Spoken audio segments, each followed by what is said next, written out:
And I'm in the Navy. I was in the Navy also. So he and I get to talking there once in a while about our experiences that we had while serving in the Navy. He's a very proud man. He always wears his Navy cap. I tried to get him, hey, wear this one right here. He said, no, no, no, no. I wear my Navy cap. And I asked him, I said, how many Navy caps do you have? He said, so I got 3. I said, well, that's too bad because I got 6 different caps. We always try to, we're here and I always have a lot of fun together and talk about our experiences. And, well, listen now, I find myself in a very odd position because normally I'm the guy that goes out and gets the speakers, isn't that right, Pastor? I'm the one that want to go and recruit the speakers. Well, I'm really not the speaker today. Actually, we're waiting for our pastor later on. He'll give us the final message for today. But all he did want me to come and say, and like he said, share something about my experience as being in the United Methodist Men. But first of all, I always like to start with a little humor, So. It was a beautiful day, like it was today. It was on a Sunday. The mother and her little daughter had just walking out of the church service, walking on the sidewalk. The birds were singing, the sun was shining, the trees and the wind were just swaying.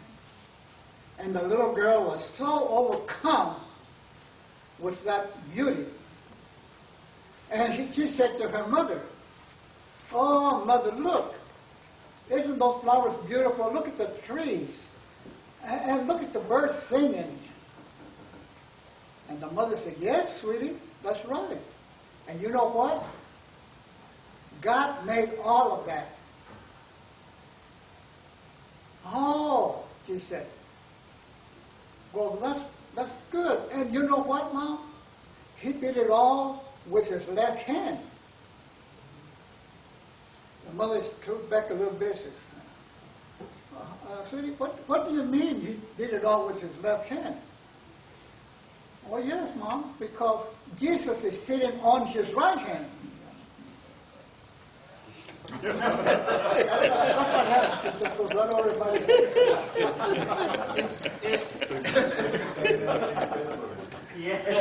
Well, listen, I want to tell the guys of Manuel. I was at the church one day with a little seniors group that they have there, and as I was getting ready to leave, I saw where they'd done a lot of cleaning up, and they threw a lot of stuff out, all furniture, just junk, for the city to come pick up. And out there was laying this boy. It didn't have a top. It was all stained and ugly looking. It was laying out there. And I went out there and I looked at it and I said, we can fix that up and take it to our church, So I picked it up, no top. I mean, it was just, And I gave it to Freeman, our trustee. I said, Freeman, let's see what, y'all can do with that. And so he took it and has restored it to this beautiful pulpit here, this podium. And I was hoping that the pastor, when my medal will be here, said, Pastor, look at what you threw away. It's right here, serving this church. It was restored.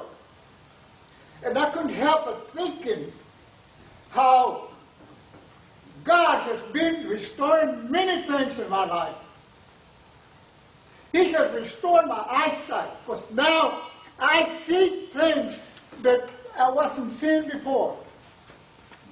Because the Lord has opened my eyes, and I see the beauty in people, and I see the relationship between people.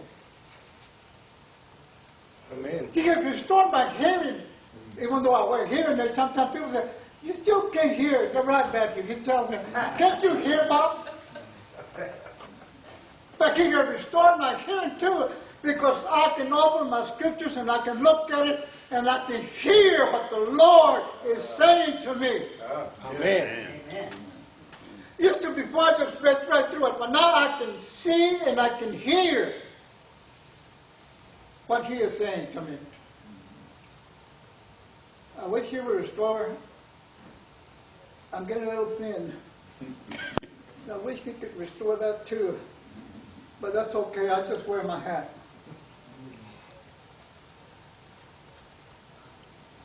I have experienced many, many things in my walk as a United Methodist man. I have met many, many, many people. You heard what he read a while ago about me doing this, being involved in that. And, apparently that could be in my obituary. I guess it's already written. I was looking at the purpose of the United Methodist Men. I don't know if you've ever looked at it real closely, but it's got a lot of information in here. But it says that the main purpose is we shall be a creative, supportive fellowship of men who seek to know Jesus Christ, to grow spiritually, and to seek daily His will.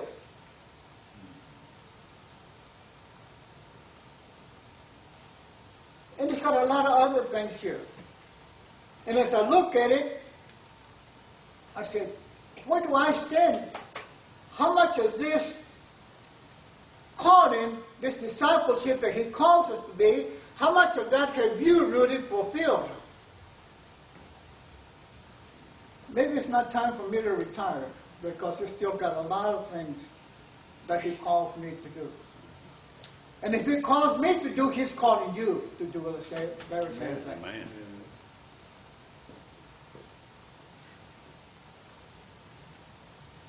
I thought about what Rudy wanted me to say. Why did I become a United Methodist man?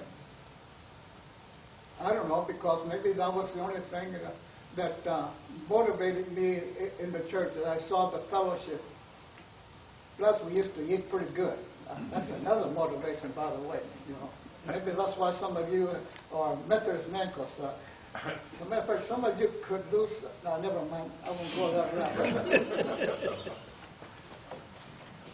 I'm so glad to see all of you here, and I'm so glad because the last count I had, we have 26 people that have registered and come. But I'm glad to see my two brothers here. Amen. You know, for many, many years, we were separated.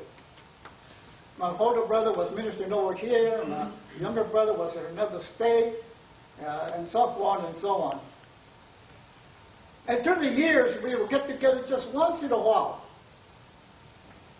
And then my mother was getting up in age and her health was beginning to decline. And before she passed away, we were all three of us were finally there. She always wanted us together. She just enjoyed when we could all get together, the whole family. And at the time that she passed away, we were all together. I always call my younger brother, the prodigal son. Because he left very early in his life, and he would come once in a while, you know. But they're here now, both of them, we're all together. And I know that my mom is just overwhelmed, and wherever she is at, just know that we're together.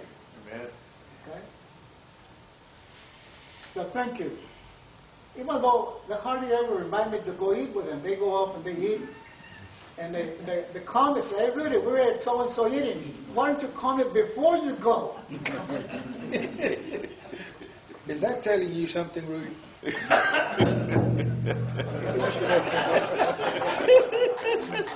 well, you know, it's too late now, you know. But I love them both. I love them like brothers. Gotta love him. Gotta love him. Well, listen, one other thing I want to thank my grandson because he gets after me. When you get old and you know, he keeps an eye on you, make sure that I'm okay, and he does things for me that I can't do, you know. And I thank the Lord for his life. And I thank you, Matt. You're a good grandson.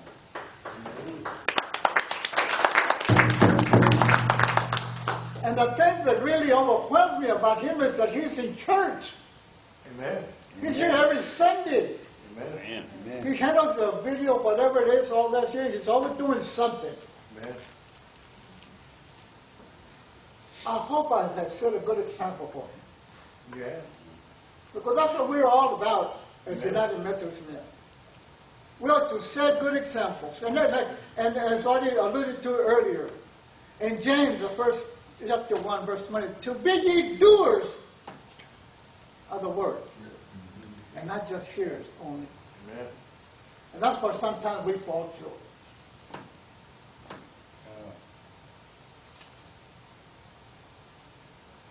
I already mentioned that I was in the scouting at Emmanuel, at the church. As there was about 3 of us men that were leading the scout troop. And they selected me to be the scoutmaster. Then I had some assistants, of course. And I did that for about 6 years. And as I went along with in the scouting program, I began to learn a lot about the scouting responsibility, what it was all about. There was only about, I think, 3 boys from our local church that were on the scout troop. The rest of the boys were neighborhood boys and just running around. But somehow those 3 boys got the word out, and then those kids out there in the neighborhood began to come in. I think we had something like a total of about 18 total boys in the scout troop. I want to tell you something about the scouting program. You've heard a lot of things about it today, some things that went on. But I want to tell you that the scouting program is one of the best programs for boys today. If you've got good leadership, those boys are going to look up to you and they're going to see and learn from you when you set their example. Those boys that came out from the neighborhood, they weren't church boys, but they came and they participated and they learned to respect. They learned to be honest and to be, they learned a lot about being patriotic. Oh, the Pledge of Allegiance, the Scout Oath, the Scout Motto, all those, they learned all of that. We had some older boys and some younger boys. And every time we would go out on an event, a camping trip, or whatever it was, the older boys will look after the younger ones. They look after the younger ones and make sure that they would be okay, leading them. One of the boys that was in that scout troop went on to be a Dallas police officer. And that was one thing that said, you know, Rudy, after being those 6 years in that scouting, what do you remember? What was it that you felt that you were rewarded for doing that? Well, I wasn't doing it for any kind of reward. But one day after many years, I had left the scouting troop and I was working downtown in Southwestern Bell. And my job was inside the main building. I worked there for 2-3 years. But at noon, I would come out to get a little fresh air and maybe, you know, have a bite to eat. And one day I was standing in the corner, ready to cross the street. And somebody, I heard a voice says, Mr. Gomez, Mr. Gomez. Nobody ever called me Mr. Gomez, you know? What? So I turned around and there's this young man.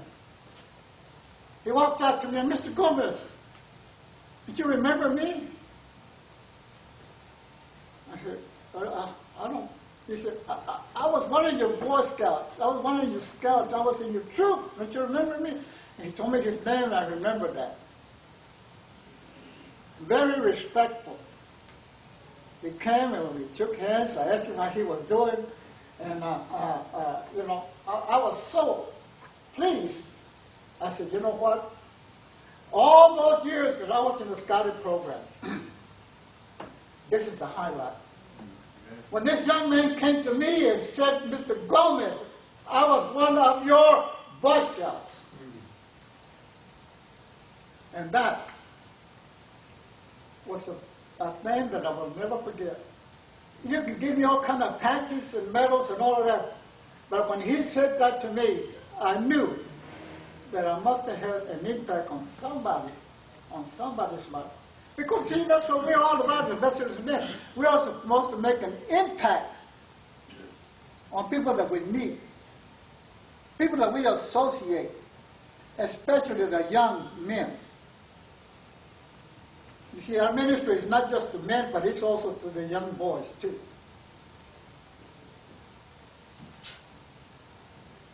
My experience as a United Methodist, I became conference president in 1993, did I say?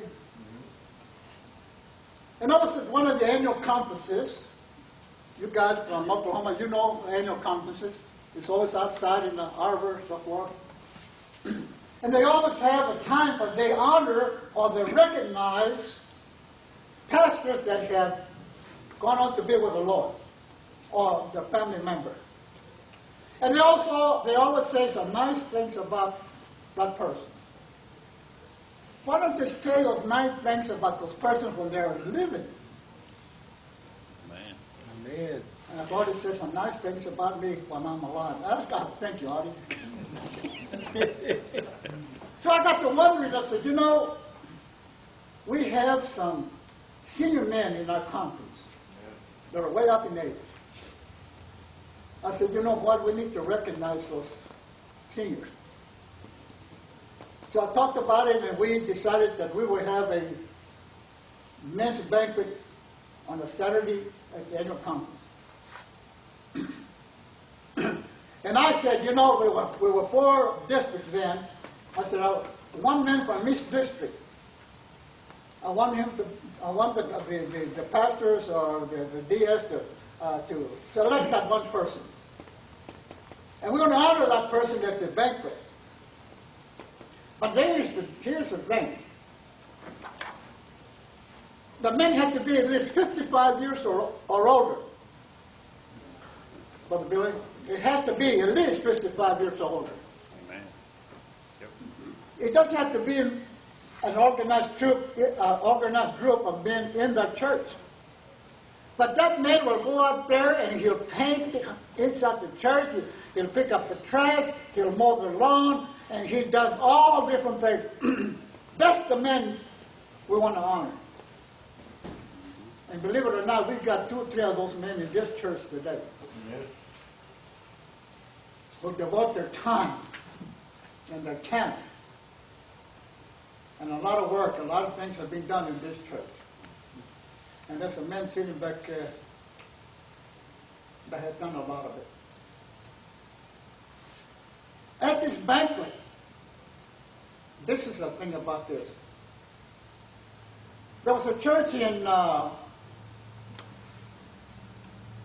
Kansas. I went there. They invited me to come and speak to them, and I went there. I flew there. Somebody picked me up at the airport and took me to the church. And I talked with them and tried to help them how to organize, how to do, the program. Well, it so happened that in 1 year, this man of the year from this district came out of that church in Kansas.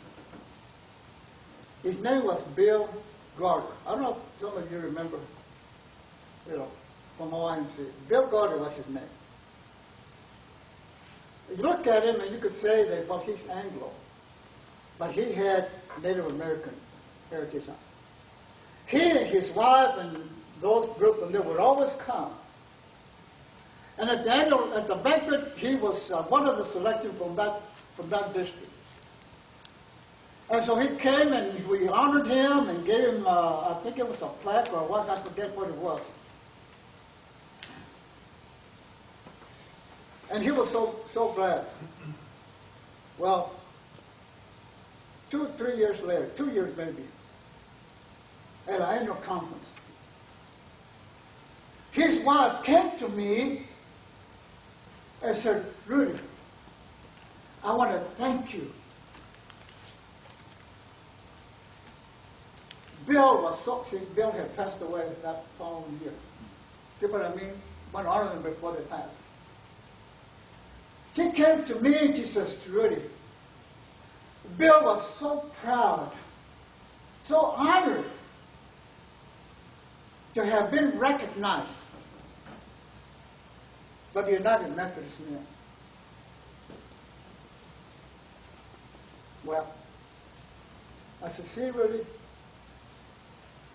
here again, out of all of the banquets and all this, this is the one. This is just like the young man that came to me and said, Mr. Gomez, this is my reward. I made an impact on somebody. I've been to the Men's Congress 7 consecutive times. And they only come every 4 years, by the way. This last one that we went, Gilbert was there. I was the only one, Brother Billy, from OIMC to attend Congress. It was in Indianapolis. And while I was there, and went to the workshops, at one of the workshops we were sitting, and there came a time where you could share with each other. I was sitting next to this gentleman who was from somewhere up north. And we got to talking. And I shared a little bit about what I was going through. I just lost my wife, and so we were just kind of just sharing some things. And he told me, he says, you know, really, I almost didn't come to this conference. You see, my wife is getting ready to start chemo treatments. So I had to make a decision whether to come or stay there with her. But she encouraged me to come. And I'm glad I did, because it has lifted me up and has given me the courage, and I know I have met many people who are identified with what I will go through. I said, you know, her name was Ken. I said, Ken, I want to be praying for you and your wife.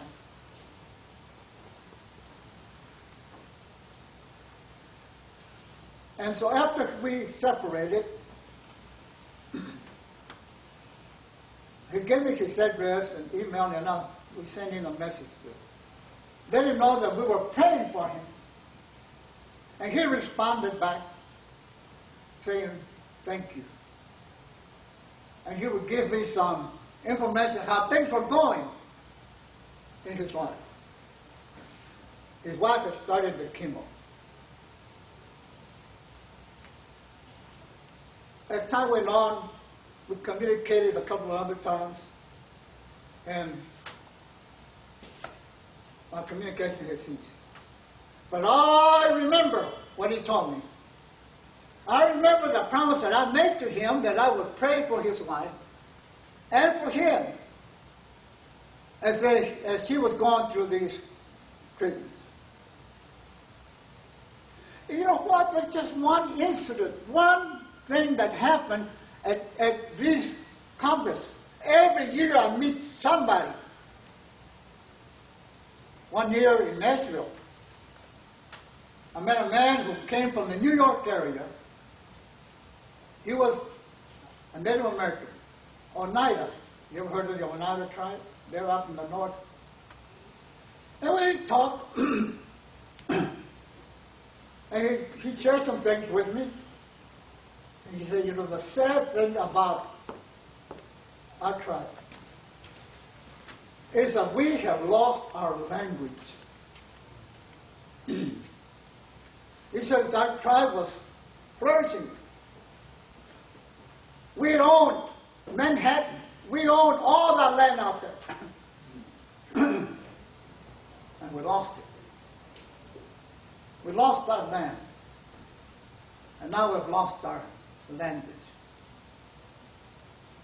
Oh my goodness, every year I meet somebody at this Congress that make an impact on me.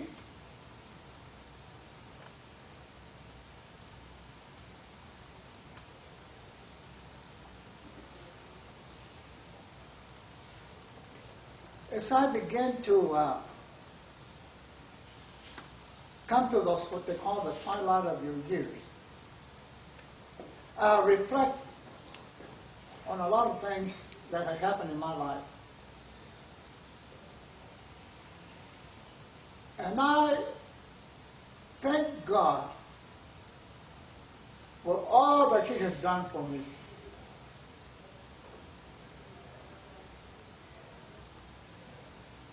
I don't know why He's keeping me here this long. There's the truth. I'm 81 years old. My brother's, he's going to be 83. He's still around, so there's some a little longevity there. You know, maybe I'll make it to 83 also, hopefully. But as long as I'm here, as long as He keeps me, He says, I will continue to try to make an impact on those that I meet, those that I talk with, those that are around me. It's been a long run as a United Methodist man. And now I just want to thank the Lord for guiding me.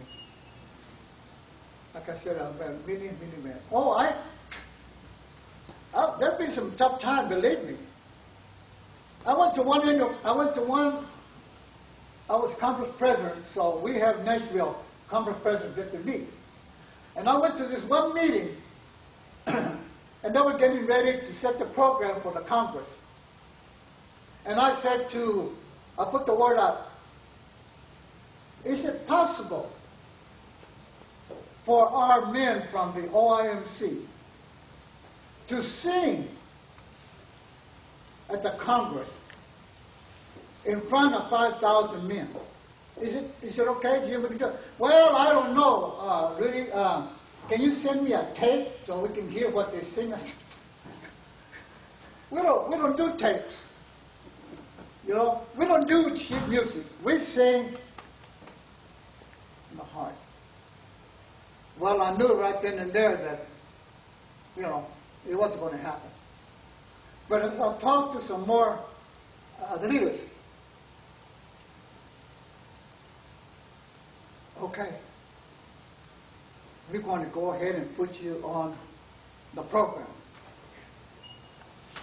And if you look back in those pictures, back in the back, there's a picture of us standing on that stage, Native American from OIMC, singing tribal songs. The drum is playing, singing. And while I was standing back there singing with them, my heart was just so full of joy. Yeah. That finally, they could recognize the Native Americans from Oklahoma. And we sang. Oh my gosh. I could go on and tell the stories of every time that I've gone, what I've done.